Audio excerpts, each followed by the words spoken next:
Hello, good morning and namaste. I'm Jitendra Ghimire, today's program moderator. I would like to welcome all of you to Virtual Talk on Education presented by College Readers and Student World, the topmost educational magazines of Nepal.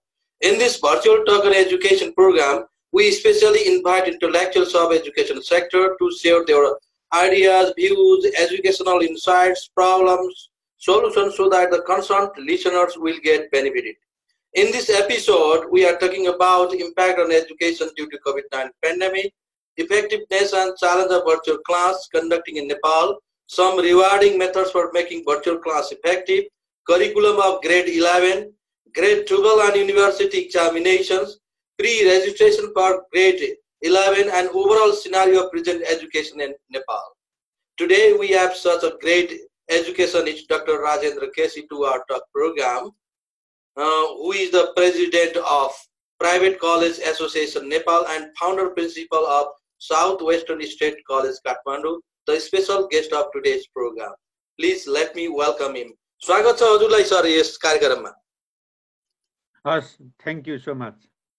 अहिले यो COVID-19 ले school college सबैलाई चाहिँ ठुलो असर पारिरहेको छ. Overall यो एजुकेसन को सिनारियो अहिले नेपालमा कस्तो देख्नुहुन्छ सरले? यो कोभिड-19 ले हाम्रो देशमा मात्र नभइकन यसको असर संसारभर ग्लोबली नै यो समस्या छ. यो समस्याको बावजुद हामीले चाहिँ गर्नुपर्ने कुरो के हो भन्दा समस्यामा जुझ्ने हो. अब यो हामीले यो न हाम्रो कन्ट्रोल भित्र न यो कुनै नेपाल सरकारको कन्ट्रोल भित्र छ. यसलाई चाहिँ के हो भन्दा अब अपर्च्युनिटीको रूपमा चाहिँ यसलाई अगाडि बढ्नुपर्छ भन्ने चाहिँ मेरो धारणा छ. किनभनेदेखि अहिले अपर्च्युनिटी मैले इन टर्म्स अफ के भनिरहेको छु भनेदेखि हाम्रो देशमा आजसम्म यो अफलाइन क्लास त्यसपछि गएर यो फेस टु फेस बस्ने क्लास यस्तो टाइपको क्लासमा हाम्रो देशको एजुकेसन, हाम्रो देशको टिचर, प्रोफेसर, डाक्टर सबै र स्टुडेन्ट, प्यारेन्ट्स यस्तो खालको एजुकेसनमा भेरी युज टु. तर के हो भनेदेखि हामी अब एजुकेसन भन्ने बित्तिकै केमा भने अब भर्चुअलमा हामी अनलाइनमा गइरहेछौँ, गइसकेका छौँ. यसको मतलब यो हो कि एजुकेसन भन्ने बित्तिकै एजुकेसनको पार्टबाट अरूले लेसन लर्न गर्नुपर्छ भन्ने मेरो मान्यता छ. अहिले जसरी अनलाइन र भर्चुअल क्लासबाट सारा टिचरहरूले सारा स्टुडेन्टहरूले चाहिँ एउटा फड्को मारेको छ. यो चाहिँ एजुकेसनको लागि ठुलो अपर्च्युनिटी हो. र जस्तो तपाईँको e governance system, e commerce, online education, e learning यो सबै कुराहरू संसारभर चलिसकेको. तर के छ नि हाम्रो देशमा अलिकति यसलाई युज टु नभएर यो समस्या फिलिङ भएको हो. किनभनेदेखि हामी फेस टु फेस बसेर बानी त्यो भएर र अनि टेक्नोलोजीको राम्रोसँग विकास नभएर र यसले गर्दा के देखिन्छ भनेदेखि सबै प्यारेन्ट्स र स्टुडेन्टहरूलाई एउटा कन्फिडेन्ट डेभलप हुन्छ र देशभर एजुकेसनमा चाहिँ अनलाइन र भर्चुअल पनि एउटा मेजर कुराहरू भन्ने कुरा चाहिँ यसले एउटा डिजिटल प्लेटफर्मको रूपमा चाहिँ यो डेभलप गर्छ.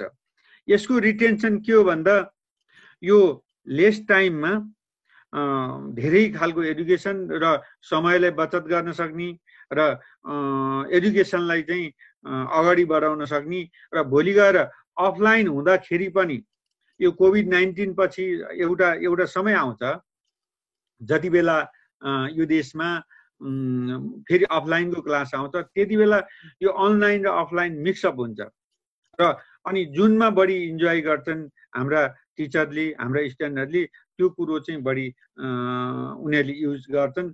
यसलाई चाहिँ हामीले म त के लिन्छु भने यो च्यालेन्जलाई अपर्च्युनिटीको रूपमा अगाडि बढाउनुपर्छ राज्यले र हामी सबै सञ्चालकहरूले. हजुर, जस्तो अहिले चाहिँ नेपालमा यही अनलाइन क्लासकै कुरा गर्ने हो भने यो पेन्डेमिकको कारणले गर्दाखेरि स्कुल लेभलदेखि युनिभर्सिटी लेभलसम्म हामी केही सबै त नभनौँ केही स्कुल कलेजहरूले चाहिँ यो अनलाइन भर्चुअल क्लासहरू सञ्चालन गरिरहेका छौँ. तथापि यसको बारेमा धेरै प्रश्नहरू पनि उठेका छन्। यसको प्रभावकारिता र च्यालेन्ज के देख्नुहुन्छ सरले? अब यस्तो छ, एउटा अफलाइनबाट अनलाइनमा जाँदाखेरि रेगुलरबाट चाहिँ हामीले भर्चुअलमा जाँदाखेरि धेरै यसमा च्यालेन्ज हुनु र यसलाई चाहिँ प्यारेन्ट्सहरूले स्टुडेन्टहरू युज टु नहुनुमा चाहिँ एउटा पार्ट हो। तर मैले के भन्छु भनेदेखि यो एउटा अपर्च्युनिटीको रूपमा जाने हो र लैजानुपर्छ। यो फेरि हाम्रो देशमा मात्रै अलिकति एउटा नयाँ कन्सेप्टको कुरो चाहिँ फिलिङ भइरहेको हो। संसारभर अनलाइन युनिभर्सिटीहरू छन्, अनलाइन कलेजहरू छन्। अब अहिले के छ भन्दा विश्व एउटा सानो एउटा स्क्रिनमै कभर अप छ हेर्नुहोस्। त्यसले गर्दा चाहिँ यो अब यसलाई चाहिँ अहिले युज टु नभएर यसलाई चाहिँ फिलिङ नआएको मात्रै हो। र भोलिका दिनमा के हो भन्दा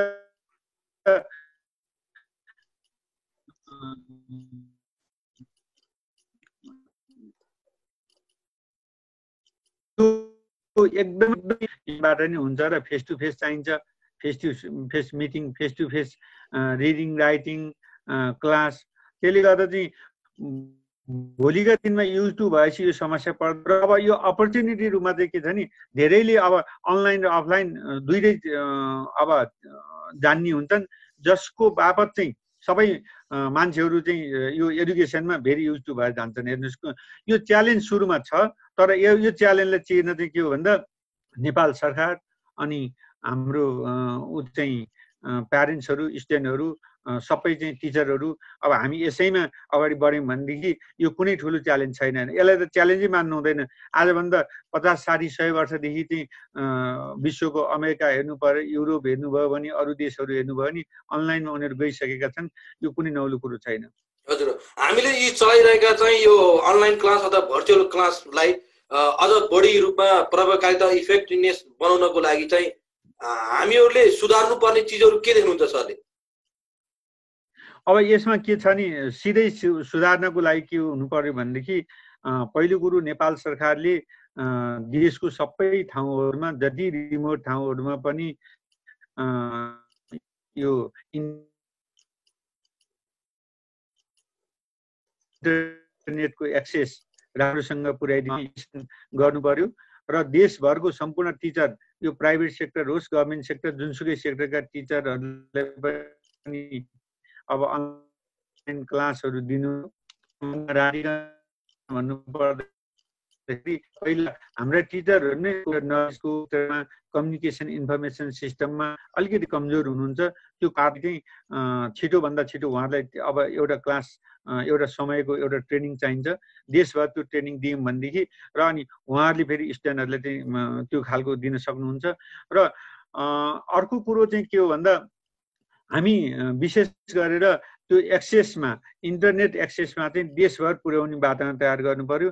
आजको डेटमा हेर्नुहुन्छ नि, मोर देन 85% मान्छेहरूसँग मोबाइलको एक्सेस छ, त्यो डेटाले देखाएको छ। र अब बाँकी 15%लाई त्यो खालको चाहिँ एक्सेस दिने वातावरण तयार गर्नु पर्यो। र भएको चाहिँ 85लाई नै अब अहिले समयलाई चाहिँ के गर्नु पर्यो नि, हाइटेकमा बढी चाहिँ हाम्रो इन्भल्भमेन्ट, हाम्रो चाहिँ ट्रेनिङ र हाम्रो प्र्याक्टिस त्यसमा लैजानु पर्यो। यति धेरै ठुलो कुरो छैन। हेर्नुहोस्, हाइटेक ल्याउनु पर्यो, हाइटेकलाई युज टु गराउनु पर्यो, यो सबैले, यति भयो भने पुग्छ। हजुर, जस्तो हामीले यो अनलाइन क्लास अथवा भर्चुअल क्लास माध्यमबाट क्लास दिइरहँदाखेरि सरकारले आधिकारिक रूपमा फी उठाएर गर त भनिसकेको अवस्था त छैन। यस्तो अवस्थामा हामीले अब यो आफ्नो भनौँ न टिचरलाई दिनुपर्ने स्यालेरी, अब स्कुलको रेन्ट होला, कलेजको रेन्ट, यसलाई कसरी व्यवस्थापन गरेर अगाडि बढ्न सक्छौँ? अब यो चिजमा के छ नि, सरकारले आधिकारिक बोल्नुपर्छ।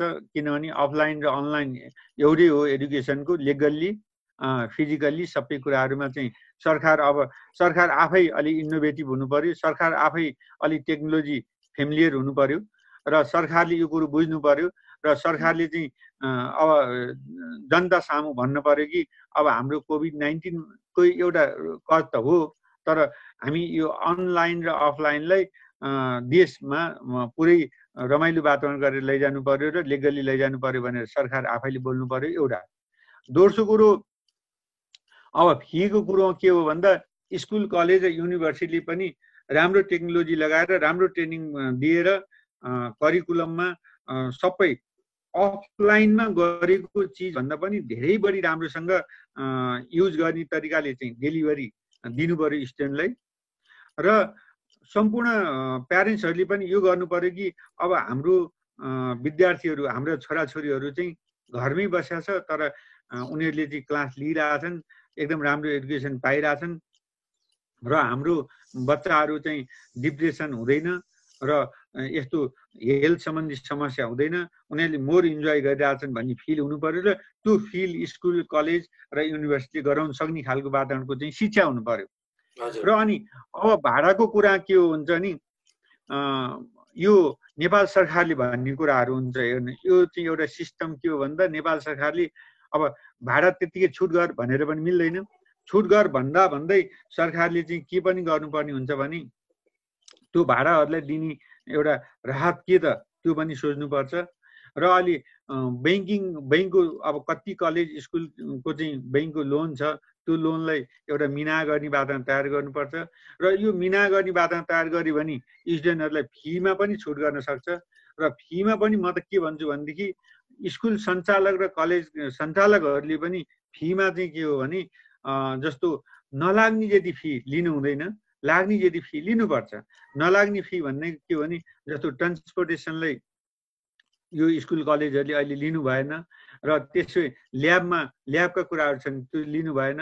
अरू लाइब्रेरीको कुरो त्यो लिनु भएन भनेदेखि अन्य कुराहरूमा चाहिँ फी लिनु पर्यो जस्तो ट्युसन फी लिनु पर्यो अब यो अरू एक्टिभिटी जुन खालको चाहिँ के हो भन्दा जे गरेछ जे डेलिभरी दिएको छ त्यो चाहिँ चार्ज गर्नु पर्यो र त्यो चार्ज चाहिँ प्यारेन्ट्सहरूले पनि तिर्नु पर्यो र यो बेला चाहिँ यस्तो गर्ने होइन कि अब हामी देश अथवा विश्व एउटा सङ्कट अवस्थामा भएको बेला चाहिँ अब हामी बाँच र बचाऊ र देशलाई चाहिँ एउटा नर्मल अवस्थामा लैजान हामी सञ्चालकहरू पनि नर्मल अवस्थामा हुन देशको इकोनोमीलाई नर्मल अवस्थामा बनाउन र सम्पूर्ण प्यारेन्ट्सहरू पनि नर्मल अवस्थामा राख्न स्टुडेन्टहरूलाई पनि नर्मल अवस्थामा राख्नको लागि चाहिँ यो हामीले चाहिँ कुनै यसको बार्गेनिङ पोइन्ट भन्दा पनि हामी चाहिँ एउटा अन्डरस्ट्यान्डिङ पोइन्ट रियालिटी फ्याक्ट बेसमा बसेर हामीले चाहिँ जानुपर्छ नभएदेखि तपाईँको कैयौँ स्कुल कलेजले ब्याङ्कको लोन तिर्नुपर्छ कैयौँ भाडावाल स्कुल कलेजले भाडा तिर्नुपर्छ टिचरहरू बाँच्नको लागि उनीहरूलाई स्यालेरी चाहिन्छ नन टिचिङ स्टाफलाई बाँच्नको लागि स्यालेरी चाहिन्छ र स्टुडेन्टहरूले पनि आफ्नो चाहिँ अब स्कुल कलेजको मेन सपोर्ट र रिसोर्सेस भनेर चाहिँ स्टुडेन्टहरूको फी नै हो त्यो फीलाई बढी पनि लिनु भएन अब चल्ने खालको लिनु पनि पर्यो भन्ने चाहिँ मेरो धारणा छ यदि साँच्चै यो राष्ट्रियताको सवालमा यो देशको अब हामी नेपालीहरू नै हौँ र हामी सबै मिलेर एकजुट मिलेर यो समस्यालाई समाधान गरेर यो किनभने यो महामारी रोग चाहिँ कसैको कन्ट्रोलमा नभएर अहिले कसैले कन्ट्रोल गर्न खोजी पनि सक्दैन त्यसले चाहिँ यो चिजलाई अब चिर्नको लागि यो च्यालेन्जलाई स्वीकार्नको लागि यो च्यालेन्जलाई अब हामीले चाहिँ कन्ट्रोल गर्नको लागि चाहिँ हामीले सबै मिलेर चाहिँ एकजुट भएर मिलेर कुनै इस्यु ननिकालिकन यसको समाधानतिर चाहिँ अगाडि बढ्नु पर्दैन मलाई लाग्छ हजुर तर यस्तो पेन्डेमिकको अवस्था पनि केही ठुला स्कुल केही मात्रामा ठुला स्कुलले त पहिले जसरी चाहिँ फी कलेक्सन गर्थे लिन्थे त्यही आधारमा लिइरहेको पनि पाइएको छ यसो हेर्दा त उही मेडेन खालका र साना स्कुल कलेजहरूलाई मात्रै अप्ठ्यारो परेको अवस्था देखियो नि होइन अब यो मैले अघि नै भने अहिले न धनी न गरिब न ठुलो न सानो कुनै पनि सोच नराखिकन अहिले प्रब्लमलाई सल्युसनमा ल्याउने हो एउटै बाटो र एउटा के छ भन्दा हो मिडियम स्कुलहरूलाई साना स्कुल कलेजहरूलाई जहिले पनि समस्या नै हुन्छ भाडा तिर्नु समस्या हुन्छ स्टाफ स्यालेरीले दिने समस्या हुन्छ यो सबै कुरो समस्या नै हुन्छ तर यसलाई चाहिँ मैले के भन्छु भने ठुला स्कुलहरूले पनि अहिलेको टाइममा चाहिँ आफ्नो रनिङ कस्टलाई मात्रै ध्यानमा राखेर लिनुपर्छ भने मेरो धारणा छ किनभने अहिले यो देशको अहिले हामीले चाहिँ नाफा र नोक्सानको कुरो होइन हेर्नुहोस् अहिलेको रियल कुरो चाहिँ के हो भन्दा हामीले अहिले सस्टेन गराउने हाम्रो प्यारेन्ट्सहरूले पनि सस्टेन गराइदिने र उहाँहरूको पनि इन्कम छैन, उहाँहरूको पनि काम नहुन सक्छ, काममा जान नसके हुन सक्छ, उहाँहरूले नि स्यालेरी नपाए हुन सक्छ भनेदेखि अहिलेको अवस्थालाई हेर्दाखेरि यो समस्याको समाधान गर्ने भनेको कुरो सधैँ स्कुल कलेजहरू भने चाहिँ नाफा लिनुपर्छ हुनुपर्छ भन्ने मान्यता नि राख्नु हुँदैन सञ्चालकहरूले पनि, यसको प्रमोटरहरूले पनि। तर कुरो के हुन्छ भने मैले फेरि यसको अहिले दिइसकेँ जवाफ के हुन्छ नि, हामी बाँचेर बाँच्ने खालको वातावरण तयार गऱ्यौँ भने छ नि, यो अहिले सबै मान्छे अहिले सबै नेपालीहरू सस्टेन हुन सक्यौँ भने नै, हेल्दी हुन सक्यौँ भनेदेखि धेरै बेटर हुन्छ। यो हेल्दी हुने वातावरण तयार गरौँ सबै मिलेर। अब यो अहिले राष्ट्रियताको सवालमा राष्ट्रको समस्या परेको बेलामा चाहिँ हामी सबै मिलेर यो सल्युसनतिर जाने हो, न कि म यो सञ्चालकको हिसाबले एउटा कुरा गर्ने, प्यारेन्ट्सहरूले आफ्नो विद्यार्थीको कारणले अरू कुरो गर्ने, यसो गऱ्यो भने समस्याको समाधान हुँदैन। हेर्नुहोस्, समस्याको समाधान गर्ने भने चाहिँ हामीले चाहिँ रियालिटी, हामी सबै नेपाली हो, हामी सबैको सबै कुरो थाहा छ। एकजना प्यारेन्ट्स, हाम्रो प्यारेन्ट्स हुनुहुन्छ नि, त्यही मान्छे ब्याङ्कर्स हुनसक्छ, त्यही मान्छे अर्को ठाउँमा टिचर हुनसक्छ, हाम्रो लागि मात्रै प्यारेन्ट्स हो। त्यसले गर्दा समस्याको समाधान गर्ने बाटोतिर चाहिँ अब प्यारेन्ट्सहरू बसेर सरकारले पनि बाटो खुग्लो गरिदिने र प्यारेन्ट्स स्टुडेन्ट सञ्चालकहरू बसेर समाधान बाटो मात्रै जाने हो। यसको कुनै हार्ड एन्ड फास्ट रुल गरेर अगाडि बढ्न सक्दैन। हजुर, जस्तो अहिले +2 स्कुल कलेजहरूले चाहिँ प्री रेजिस्ट्रेसन फर ग्रेड 11 भन्नुभयो र धमाधम यो सोसल मिडियामा एडभर्टिजमेन्ट दिइरहेका छन्। सरहरूले विद्यार्थीहरूबाट कस्तो खालको चाहिँ भनौँ न फिडब्याक पाइरहनु भएको छ? हामीले त जति हामीले त्यो रेजिस्ट्रेसन फर्म ओपन गर्दाखेरि धेरै स्टुडेन्टहरूले चाहिँ अनलाइन दिइरहनु भएको छ र अनि अफलाइन पनि फेस टु फेस आउने, कन्भर्सेसन गर्ने, टेलिफोन कल गर्ने, इमेल गर्ने, वाट्सएप युज गर्ने, भाइबर युज गर्ने, इन्स्टाग्राम युज गर्ने, यस्तो अहिले टेक्नोलोजीको सबै कुराहरू चाहिँ युज गरेर हामी कहाँ आउने स्टुडेन्टहरू त आइ नै राख्नु भएको छ, कम्युनिकेसन गरि नै राख्नु भएको छ र उहाँहरूले पनि सोधिराख्नु भएको छ, प्यारेन्ट्सहरूले पनि सोधिराख्नु भएको छ। अब यो अहिले देशको स्थिति के हुन्छ, कसो हुन्छ, हामी अगाडि बढ्नलाई के गर्नुपर्छ, हाम्रो एडमिसनको के छ भनेर सोधिराख्नु भएको छ। किनभने अहिले सबै कुराहरू मान्छेलाई एउटा साइजमा चाहिँ एकदम युज टु थियो, कलेज टु कलेज जाने, अनि फेस टु फेस भेट्ने, अनि कुरा गर्ने, फी हेर्ने, प्रोस्पेक्टस हेर्ने, यस्तो। अनि हामीले सबै कुराहरू चाहिँ भनिरहेको छौँ, हामीले अनलाइन राखिरहेका छौँ। सकेसम्म तपाईँहरू पनि अहिले यो कोभिड-19 कारणले धेरै नजिक भएर फेस टु फेस भन्दा पनि अनलाइन नै कम्युनिकेसन गर्नुहोस्, अनलाइन नै अगाडि बढाउनुहोस् भनेर हामीले भनिरहेको छौँ। अब हामीसँग धेरै प्यारेन्ट्सहरूको, स्टुडेन्टहरूको, गार्जियनहरूको कम्युनिकेसन हुँदाखेरि हामीसँग एकदम सहिलोसँग अगाडि बढिरहेको छौँ। हजुर, अहिले चाहिँ जस्तो बाहिरबाट पढ्न आउने विद्यार्थीहरूको जस्तो चाहिँ चाप चाहिँ घट्छ, भ्यालीभित्र भनिएको छ, यसलाई चाहिँ सरले कसरी हेर्नुभएको छ? ती विद्यार्थीहरू अब यो यस्तो छ। हजुर, यो के छ भन्दा घट्छ भन्ने एउटा चाहिँ आकलन हो। अब यसलाई चाहिँ मैले के लिन्छु भनेदेखि जुन स्टुडेन्टहरू काठमाडौँमै पढ्न आउँथे पहिला, अब काठमाडौँमै पढ्नु होला भन्ने चाहिँ मलाई नि लाग्छ। अनि दोस्रो कुरो के छ भन्दा कोभिड-19 पछि चाहिँ एउटा समय आउँछ जति बेला चाहिँ सबै कुराहरू चाहिँ हाम्रो चाहिँ एउटा नर्मल अवस्था हुन्छ, अफलाइन क्लास हुन्छ, त्यति बेलाको समस्या केही नपर्ला। र अब अहिले त झन् गुड टाइम भयो कि हामीसँग काठमाडौँमा एडमिसन हुनुहुन्छ, काठमाडौँमा एडमिसन भइसकेपछि उहाँहरू चाहिँ फेरि उसमा अनलाइन पढ्नुहुन्छ। यसले त समस्या कहीँ पनि समस्या त ल्याउँदैन नि त। त्यसले गर्दा चाहिँ अब स्टुडेन्ट यो पनि भन्न सक्दैन। अब हाम्रै कलेजको हिसाबले हेर्ने हो भने चाहिँ हामी विशेष गरेर मोर देन 70-80% स्टुडेन्टहरू हाम्रो काठमाडौँ बेसको छ है। त्यसले गर्दा हाम्रो पर्सनल इन्स्टिट्युसनको लागि चाहिँ समस्या नपर्ला। तर अब अरूको लागि चाहिँ कस्तो हुन्छ भनेर अब मैले भन्न सक्दैन। तर घट्न सक्ने चान्सेस पनि हुनसक्छ, त्यो चाहिँ अहिले मैले भन्न सकेन। हजुर अहिले यो दुई खालको चाहिँ एजुकेसन हुन सक्छ भन्ने कुरो पनि आइरहेको छ है सर। यो मेरो अर्को फोनले गर्दा यो उ भयो भोइस। हजुर हजुर सर कुरा गर्दा हुन्छ है सर? हजुर ठिक छ।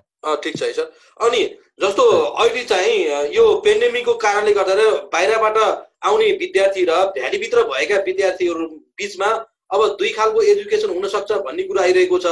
बाहिरको विद्यार्थीहरूलाई अनलाइन अथवा भर्चुअलको माध्यमबाट र काठमाडौँ भित्रका विद्यार्थीहरूलाई फिजिकली नै क्लास दिन सकिन्छ कि भन्ने कुरो पनि आइरहेको छ। यसलाई कसरी हेर्नु भएको सरले? अब सुन्नुहोस्, यो के छ भन्दा बाहिरको र भित्रको भनेर जस्तै खालको ओपिनियन आए तापनि भाइरस भने भाइरसै भयो। र अनि यसको चाहिँ मेन कुरो के हो भने संसारभरलाई हेर्दा WHO ले दिएको फिडब्याक अनुसारले, WHO ले दिएको चाहिँ गाइडलाइन अनुसारले हामीले हेर्ने हो भने फिजिकल्ली हामी नजिक भएर जान हुन्न।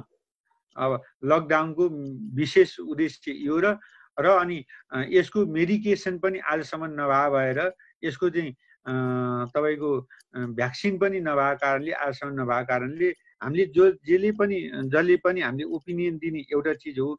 तर रियालिटी के हो भन्दा भ्यालीबाट भित्र भए पनि बाहिर भए पनि हामीले फिजिकल्ली दिन चाहिँ छ नि, हुँदैन भन्ने मेरो धारणा छ।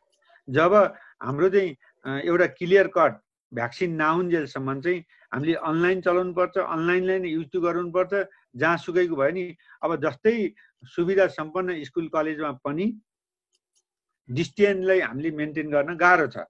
किन गाह्रो छ भने हाम्रै कलेजलाई भन्नुहुन्छ, हाम्रै स्कुललाई भन्नुहुन्छ भनेदेखि पनि हामी धेरै सुविधा सम्पन्न बिल्डिङ छ, सुविधा सम्पन्न हाम्रो क्लासरुम छ, स्टिल त्यो नजिक त भइ नै हाल्छ कि एउटा क्लासमा 5-10 जना मात्रै राख्नु पर्यो, त्यो पनि सम्भव छैन।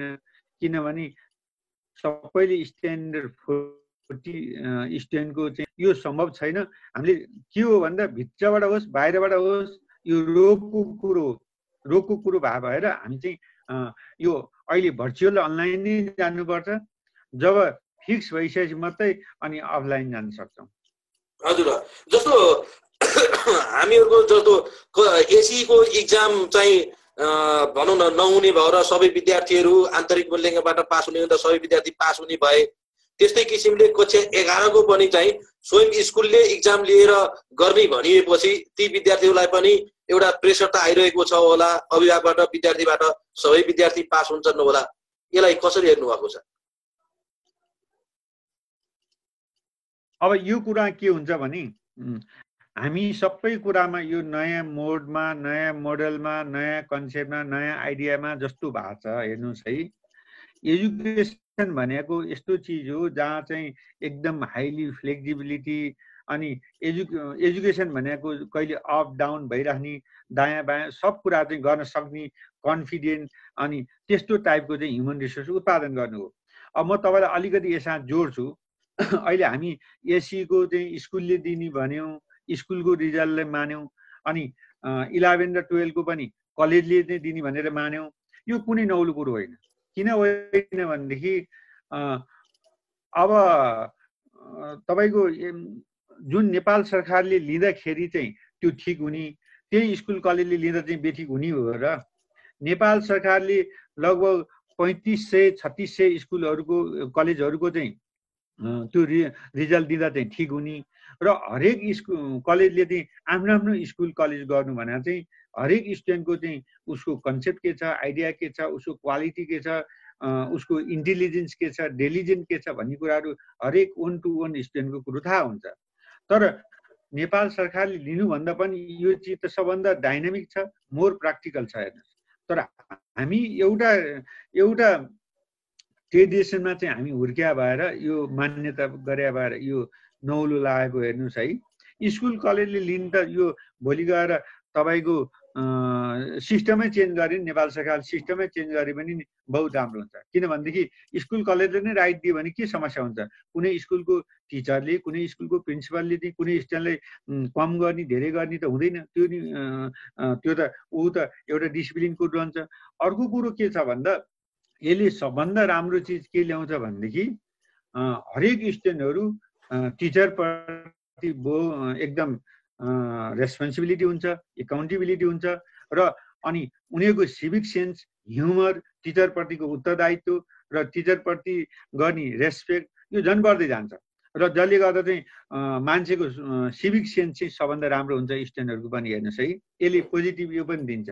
अनि अर्को कुरो के हो भने म तपाईँलाई इन्ट्रेस्टिङ कुरा भन्छु, युएस र क्यानाडाको, अस्ट्रेलियाको धेरै युनिभर्सिटीको हेऱ्यौँ भनेदेखि के देख्छौँ भनेदेखि कुनै युनिभर्सिटीहरूमा, कुनै स्कुल कलेजहरूमा इक्जाम नै हुँदैन, ग्रेड चढाइदिन्छ। कुनै युनिभर्सिटी स्कुल कलेजमा इक्जाम भयो भने नि क्वेसन दिन्छ, घरमा गएर ल्याऊ भन्छ, अनि त्यसपछि त्यही पास हुन्छ। त्यसले गर्दा हामीमा के एउटा चाहिँ फिलिङ आइरहेछ भने 1 वर्ष पढ्यो, 3 घन्टाको इक्जाम दियो, अनि पास र फेल दियो, अथवा तपाईँको डिस्टिङसन होल्डर कति, A+ कति भनेर हामीलाई त्यो फोबिया छ। त्यो फोबिया हटाउनु चाहिँ के छ भने एजुकेसनलाई हामीले एकदम वाइड बनाउनु पर्छ। उसलाई चाहिँ सेल्फ कन्फिडेन्ट बनाउने हो, सेल्फ डेभलपमेन्ट बनाउने हो, उसले एकदम राम्रोसँग काम गर्न सक्ने बनाउने हो नि, सेल्फ रेस्पोन्सिबिलिटी बनाउने, सेल्फ स्टिम बनाउने हो नि। त्यसले गर्दा चाहिँ एजुकेसनलाई बुझ्ने तरिकै जे पनि गर्न सक्ने, जस्तो अहिले अफलाइनबाट अनलाइनमा गयो, त्यो पनि एउटा एजुकेसनको चाहिँ सिक्ने प्रोसेस हो। त्यसले गर्दा एजुकेसनमा लाग्ने मान्छेहरू र स्टुडेन्टहरू, टिचरहरू जो को पनि एकदम फ्लेक्सिबिलिटी, एकदम डाइनामिक, एकदम जे पनि गर्न सक्ने त्यस्तो मोटिभ हुनुपर्छ। 1 वर्ष पढ्ने, 3 घन्टा इक्जाम दिएर पास फेल गर्ने, अनि 3 दिनपछि उसले त्यो कन्टेन्ट नै थाहा हुँदैन। हजुर, जस्तो यो कारणले त्यो खालको फिलिङ आएको हेर्नुहोस् है। त्यसले अब हामी के गर्नुपर्छ भने फ्लेक्सिबिलिटी बनाउनलाई यो स्कुलले गरे नि, कलेजले गरे नि, युनिभर्सिटीले एकदम ठिक छ। हजुर हजुर, यो जस्तो कक्षा 11 को चाहिँ करिकुलम चाहिँ यही वर्षदेखि लागू गर्ने भन्न सरकारले भनिरहेको अवस्थामा धेरै स्कुल कलेजहरू चाहिँ विद्यार्थीहरू सबै धेरै चिन्तित देखिन्छन्। के यो यस्तो पेन्डेमिकको अवस्थामा पनि यो नयाँ करिकुलम लागू गर्दा राम्रो हुने हो त? हेर्नुहोस्, यो सिधा 1 वर्डमा भन्नु पर्दाखेरि करिकुलम भने एकैचोटि यदि अफलाइन भयो भने यो ठिक थिएन। हेर्नुहोस्, कुनै पनि नयाँ करिकुलम लगाउनको लागि त सरकारले के गर्नुपर्छ नि, पहिला सरकारले नै के गर्नुपर्छ नि, त्यो करिकुलम सम्बन्धी स्टडी गर्नु पर्यो। यो करिकुलम ठिक छैन भनेर स्टेक होल्डरहरूसँग, विज्ञहरूसँग राम्रोसँग एक्सर्साइज गरेर गर्नु पर्यो। 1 अनि ल त्यो सबै टिमबाट चाहिँ ठिक छ भनिसकेपछि अनि दोस्रो स्टेप चाहिँ अब हामी करिकुलम लगाउने हो भनिसकेपछि टिचरहरूलाई, त्यो सम्बन्धित सब्जेक्टको टिचरहरूलाई राम्रोसँग ट्रेनिङ दिएर जानुपर्छ। अनि त्यो सबै कुराहरू गरिसकेपछि करिकुलम चाहिँ अनि एजुकेसनमा जान्छ, हेर्नु लैजानुपर्छ। अब अहिले हतारमा के हो भने करिकुलम हामीले स्टेक होल्डरहरूसँग ओपिनियन लिएर मात्रै हुँदैन, यसको बारेमा स्टडी गर्नुपर्छ। स्टडी नै नगरिकन करिकुलम लागू गरेर अनि हामीसँग ह्युमन रिसोर्स नै डेभलप नगरिकन जब हामी करिकुलम, नयाँ करिकुलम लागू गर्छौँ, त्यो भोलि एजुकेसन हुन गाह्रो हुन्छ। किन गाह्रो हुन्छ भने ल करिकुलम ठिक होला, खै त हामीसँग ह्युमन रिसोर्स, त्यो ह्युमन रिसोर्स तयार गरेर मात्र अगाडि बढ्नुपर्छ। 1 दोस्रो कुरो, यदि अझै पनि राइट नाउ, म फेरि अप्टिमिस्टिक मान्छे, पोजिटिभ मान्छे, राइट नाउ यदि नेपाल सरकारले अब हामी ह्युमन रिसोर्स पनि डेभलप गर्न सक्छौँ भन्ने हो भने त्यो पनि ठिक छ। तर अहिलेको अवस्थामा ह्युमन रिसोर्स डेभलप गर्न सक्ला त? यो राइट टाइम हो त? हामीसँग टाइम छ त इनफ, अथवा सरकारसँग यो टाइम छ?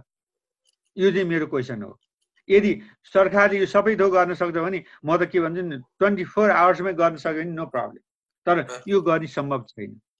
हजुर, जस्तो अहिले हामीले केही विश्वविद्यालयका महत्त्वपूर्ण पदहरू भिसी लगायत चाहिँ खाली देखिन्छन् र हरेक वर्ष हजारौं विद्यार्थीहरू बाहिर पढ्नको लागि, उच्च शिक्षा पढ्नको लागि चाहिँ बाहिर जाने देखिन्थ्यो।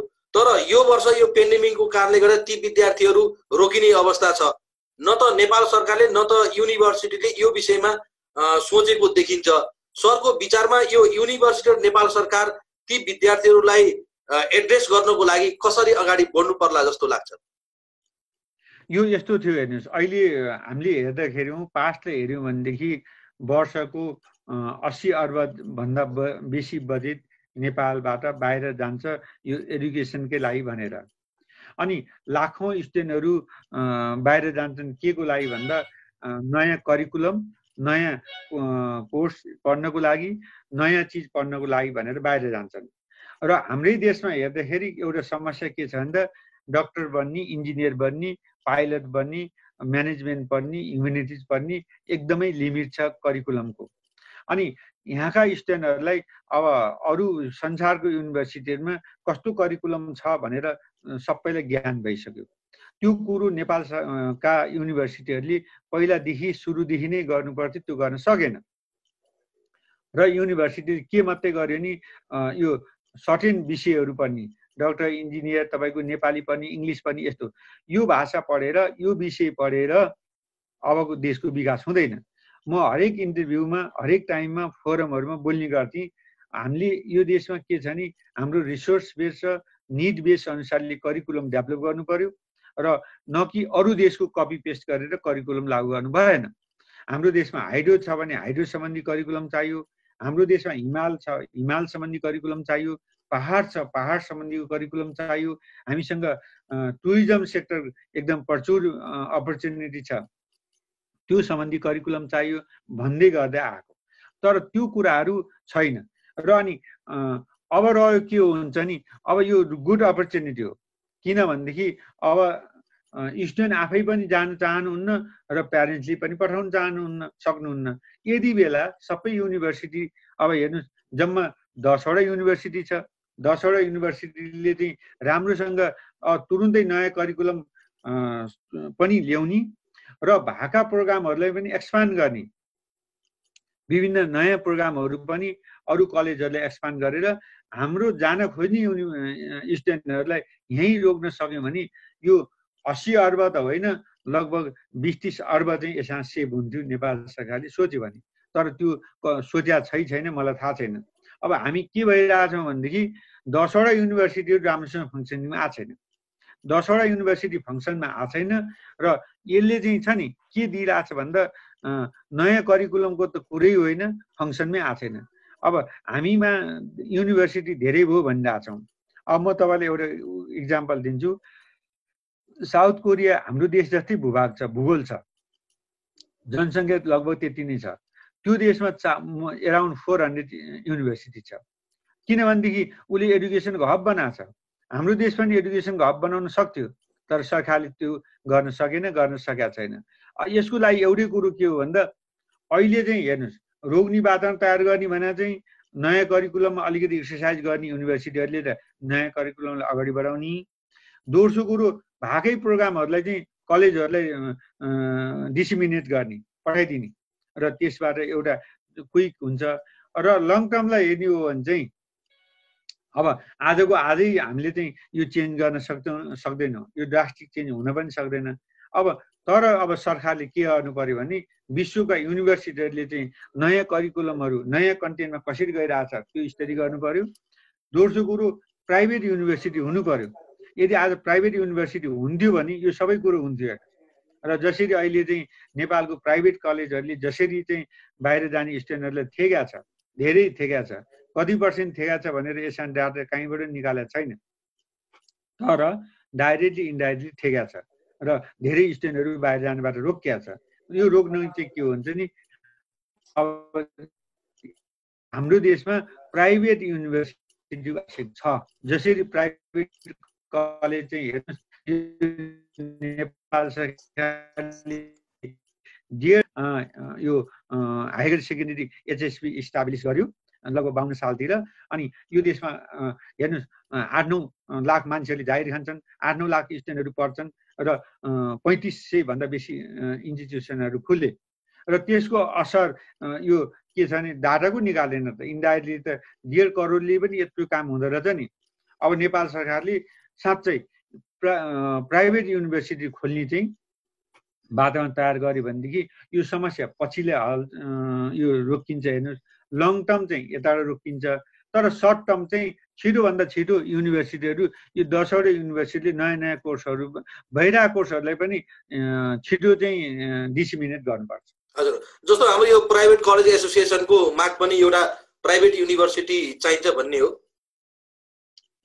यो प्राइभेट कलेज एसोसिएसनको पनि हो।